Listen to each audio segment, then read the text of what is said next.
In California, Harris was the original Marxist prosecutor. She was in the role of Fannie Willis. Has anybody ever heard of Fannie Willis? You know, Fannie Willis is a good friend of your governor. You know that? Your governor. I'm not a fan of your governor, but she was in the role of Fannie Willis or Larry Krasner, George Gascon, Alvin Bragg of New York. Oh, he goes after me. He goes after me because of the Justice Department. Never happened before. The DA of San Francisco, Harris, shielded illegal alien crack dealers from deportation. She wouldn't let them be deported. She fought like hell. She wouldn't arrest criminals of the worst kind. She wouldn't arrest murderers. She wouldn't arrest anybody. The state has gone to hell. Gavin Newsom is the worst, one of the worst guys. Gavin Newsom.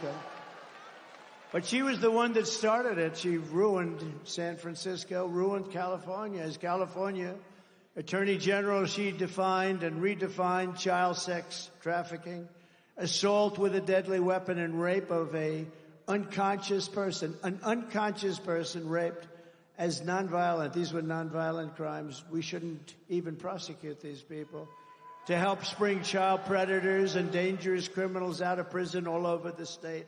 And during the left-wing riots of 2020, you saw that, she urged her followers to donate to bail rapists and murderers out of jail while saying that the violent mobs should not stop. They should not stop. She said she was endorsing to fund the police. And she said, violent mobs, let the violent mobs keep going.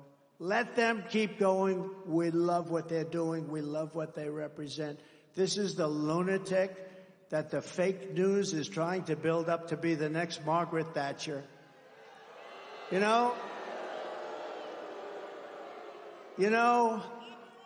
4 months ago, she was considered grossly incompetent by the fake news. Now they're saying, oh, isn't she wonderful? Isn't she wonderful? No, she's not wonderful. So we have to work hard to define her. I don't want to even define her. I just want to say who she is. She's a horror show. She'll destroy our country. For years, she has pushed legislation to strip police officers of any protection. They have no protection. Anything they do, they get sued, they go bankrupt, they lose their house, they lose their family, they lose their pension. They ruin their lives. They want to ruin their lives. She was the worst at ruining police officers. And by the way, I have the endorsement of virtually every police organization in the United States. Almost every. And when I'm president of the United States, again, we will never defund the police. We will only overfund. We're going to overfund the police if we have to. I will always give our law enforcement heroes the protection, resources, and respect that they so dearly deserve. And like other Marxist DAs, and she was the first of them. She was horrible. She was horrible. She had a very good friend named Willie Brown. I liked Willie Brown.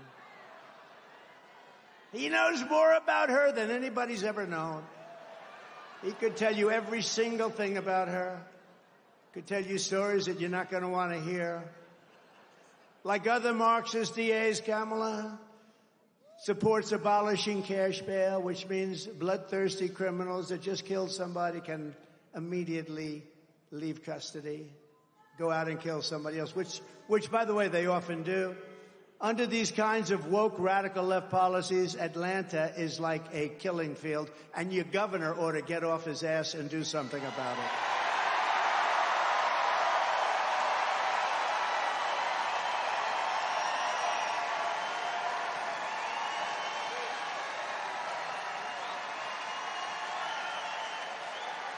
Just a few weeks ago, 2 13-year-old boys were murdered and an 11-year-old was shot while sitting outside their house in southwest Atlanta. In June, a 47-year-old man, a 69-year-old woman, and a 70-year-old woman were shot in the middle of the day, shot right through the head in the food court of Peachtree Center. What a nice name. In downtown Atlanta, where you can't even walk anymore. The shooter had been previously arrested 11 times, but they think it was 24 times. He'd gone to prison for assault and armed robbery many times. Since I was president, aggravated assaults in Atlanta are up 17%, and there's a 20% increase in shoplifting and a 90% increase in overall crime. Murders are up massively. Murders, you go to the store, I want to buy a loaf of bread, darling. You come back, ma'am, I'm sorry, but your husband's been killed. He went for bread across the street. He's been shot to death, ma'am. Nationwide, there's been a 43% increase in violent crimes since I left office, including a 58% increase in rape, 89% increase in aggravated assault, and a 56% increase in stone-cold robbery. July 4th weekend in Chicago, 117 people were shot. 100, I'm not talking about I'm talking about shot. Not aimed at and missed, but I can guarantee you that number was big. But 117 people were shot. Of the 117, 17 died. Many are going to be incapacitated. They're going to be working for the rest of their lives just to move. Many are paralyzed. Many of those people are paralyzed right now. Nobody ever talks about that. So 117 people shot, 17 died, many very seriously hurt for the rest of their lives. If Kamala wins, it will be crime, chaos, and death all across our country. We're going to have just the opposite. You know, it's up to the governors and the mayors to run things, but with Minnesota, which was a disaster, Minneapolis, the crimes. Remember the CNN reporter? This is a friendly riot. Oh, please, I'd rather not use the word riot. This is a friendly get-together. And behind him, the whole city is burning down. Remember that? Remember, it was like the flames were going like for miles. And then he got hit on the knee with something. I think it was a hand grenade that didn't go off. Remember him with the shaved head? Ding, ding, ding, shaved his head. How do I look? Great. Then he goes down, a hand grenade hits him. How do I look, darling? Oh, you look great. They call it the summer of love, remember? They took over Seattle, 20%. If I didn't have the soldiers ready to go that morning, that Seattle would still be occupied. They actually took over a large percentage of Seattle. Portland, what they did with Portland.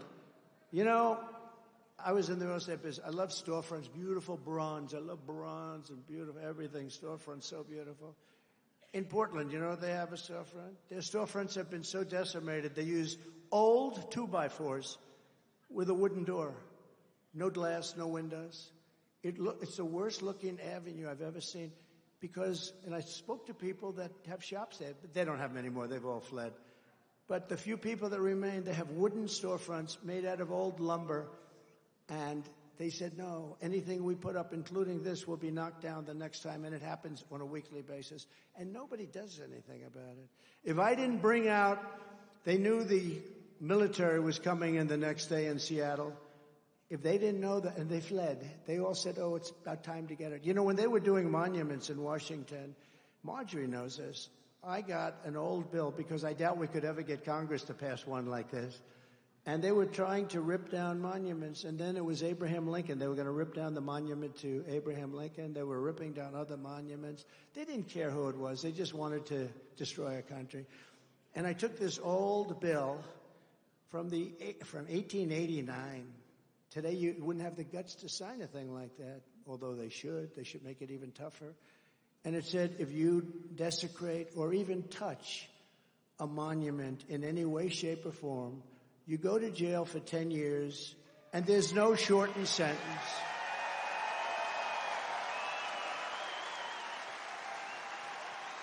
There's no shortened sentence. There's no, like, you get 9 years off for good behavior. No, it's 10 years, and you're not allowed to even do that. No judge is allowed to do it. In fact, it was so old when I had I'm saying, this is an old sucker. This thing is old. But I reinstituted it. It was so severe, frankly, that they didn't use it. And then I had a press conference, remember, and I announced anybody. And people were, you know, doing lassos of those gorgeous horses and all the things up there. And yet you saw it the other day. They were doing it again in Washington, D.C. with spray paint into limestone and granite. You know, the limestone, it's a very porous stone. I was very good at this. I was a builder, as you may have heard. And the limestone, that paint goes in there, sucks. In 100 years, you'll see that. There's nothing you can do. It just goes right in. It's very very porous. It's sand, basically. Beautiful sand, beautiful lions, beautiful monuments, the bells and everything, desecrated. And I wonder what happened to those people. Probably nothing, right? Probably nothing. What they did tremendous damage.